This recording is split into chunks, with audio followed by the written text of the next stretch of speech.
예, 사랑하는 2학년 보통과 여러분 안녕하세요. 주말 잘 보냈어요? 네, 오늘 날씨가 매우 좋았죠? 예, 이제 또 한 주를 멋지게 시작하길 바랍니다. 오늘은 이 수열의 극한의 대수관계를 한번 배워볼 거예요.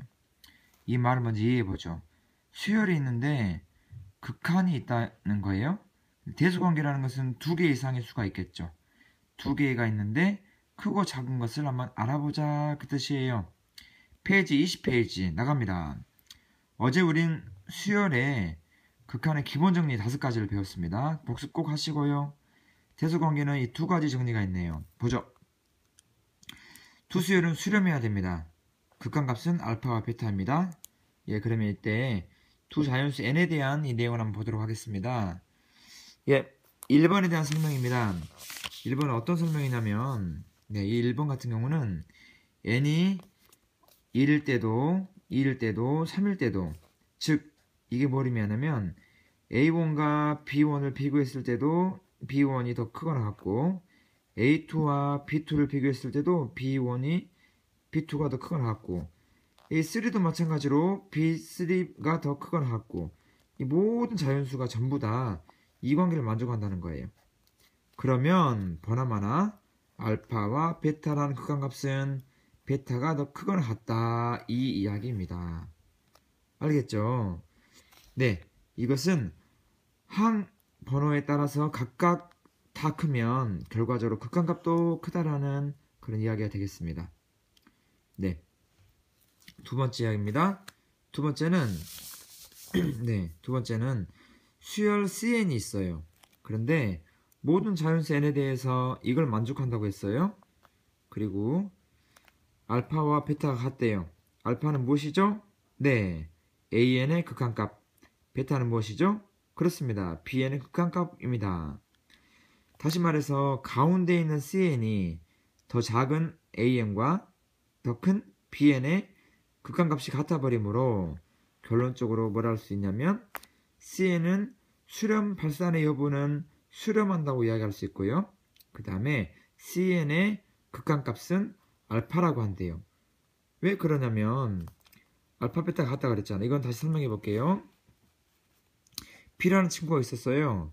이 B라는 친구가 친한 친구 A가 있었는데 A보다 키가 분명히 크대요. 그리고 같을 수도 있대요. 그리고 또 B라는 친구가 친하진 않지만 같은 반인 C라는 친구가 있었는데 키를 비교해 보니까 C가 크거나 같대요. 놀랍게도 A라는 친구도 키가 180, 예, C라는 친구도 키가 180이에요. 그럼 B는 키가 얼마일까요? 그렇죠. B는 A보다 크거나 같아야 되니까 180보다 크거나 같아야 되고 또 B는 C보다 작거나 같아야 되니까 180보다 작거나 같아야 돼요. 다시 말하면 B의 키는 180이라는 이야기입니다. 그런 이야기 조금 이해가 가시죠? 그럼 우리는 오늘 여기를 한번 간단히 봐볼까요? 보죠. 네, BN이 항상 AN보다 크다. 다시 말하면 n의 숫자를 대입했을 때 BN이 항상 큰 경우가 있어요. 예를 들면 이런 경우 있죠. 1을 대입해도 BN이 크고 2를 대입해도 BN이 커요. 왜냐면 분자가 더 크잖아요. 그런데 두 개의 수열의 극한을 취해보면 둘 다 분모가 무한히 커져서 얘도 0이 되고 얘도 0이 됩니다. 따라서 AN과 BN의 수열은 항상 BN이 크지만 극한값이 같을 수가 있겠죠. 이런 경우가 있고요. 또한 항상 AN, CN, BN 크기의 순이 항상 같지 않고 크고 크더라도 극한이 같은 경우가 있다 그런 이야기예요. 네, 예제 2번을 한번 풀어보도록 하겠습니다. 어떤 친구 이야기대로 이걸 보지 않고 선생님이 여기다 풀어줄게요. 어떻게 풀어야 되냐면 이렇게 풀어야 돼요. 잘 봐보죠. 네, 잘 보일 수 있도록 한번 해보죠. 먼저 문제에 나온 것처럼 우리가 궁금한 게 뭐예요? 이게 궁금해요. 궁금한 것을 찾아야 되는데 AN이 궁금한 거야. 근데 여기서는 AN이 어디 있어요? 여기 AN 있죠? AN 앞에 N이 붙었죠? 이 말은 이 N을 없애줘야 돼요. 곱해져 있는 N을 없애려면 반대로 나눠주면 됩니다. 잘 보죠. ANA 일단 문제를 써볼게요. 문제를 똑같이 한번 써보겠습니다. 이 상태에서 우리는 알고 싶은 게 뭐냐면 바로 이 AN을 알고 싶거든요. 따라서 앞에 있는 N을 없애줘야 돼요. 없애는 방법은 모든 항의 모든 변의 좌변, 우변, 또 우변 N을 똑같이 나눠주는 거예요. 똑같이 나눠주면 여기는 분자와 분모의 약분이 돼서 사라졌죠. 그래서 어떻게 됐나요? 그렇습니다. AN이 남았어요.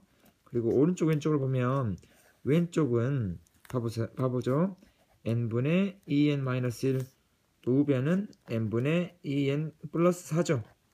이때 우리가 궁금한 건 뭐냐면 아까 했던 것처럼 이 변과 이 변의 극한값을 알면 돼요. 극한값. 극한값을 한번 구해볼까요? 이걸 한번 구해보죠. 이 극한값을 알고 싶으면 극한을 알기 위한 방법 시가페타 리미트 n이 무한대로 간다. 한없이 커지면 어떤 값이 되는가가 극한값이에요. 해보죠. 지금 여기를 풀어볼게요.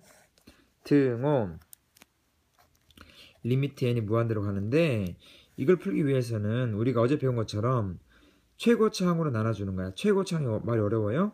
예, n 제곱이 있으면 제곱, n만 있으면 n으로 나눠주는 거야.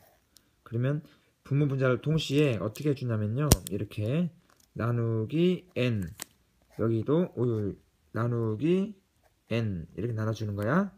이렇게 나눠주니까 n을 n으로 나눴고요.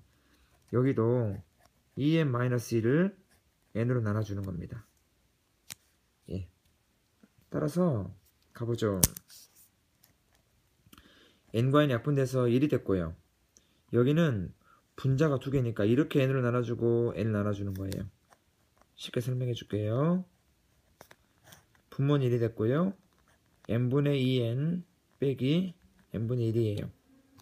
알겠죠? 따라서 약분돼서 여기는 2가 남았어요. 여기는 n이 무한대로 가면 이게 뭐가 될까요? 그렇죠. 0으로 가죠.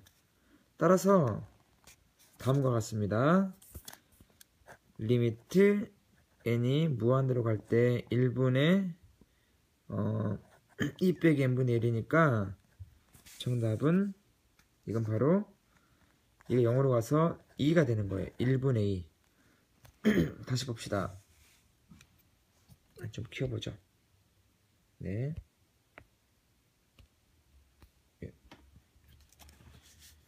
방금 나온 것처럼 좌변이 뭐가 되냐면 이 좌변이 2가 돼요. 우변도 리미트를 취해보면 알 수 있는데요. 리미트를 취해보겠습니다. 우변도 예, 우변도 리미트를 앞에다가 취해보여요. 이렇게 취해보면 어떻게 되냐면 분모 분자의 n으로 나눠줍니다. 얘도 n으로 나눠주고 얘도 n으로 나눠주면 얘는 1이 되고 1 n 사라져서 2가 남고요. n분의 4예요. n분의 4도 n이 무한대로 가면 0이 됩니다. 따라서 얘는 뭐가 되냐면 바로 1분의 2가 돼요. 그러면 이제 답이 나왔네요. 좌변도 이 좌변도 2가 되고요. 리미트가 무한대로 갈 때 아까 2라고 했어요. 2. 여기 보이죠? 그 다음 우변도 2가 됐습니다. 따라서 이 식에서 좌변과 우변이 극한을 취했을 때 다 2가 됐죠. 따라서 우리가 아까 배웠던 이 2번 이 대소관계 정리에 의해서 이 성질에 의해서 네, 우리는 얘가 2가 되고 얘가 극한값이 2가 되니까 결과적으로 우리는 이 가운데 있는 것도 2가 된다는 걸 알 수 있습니다.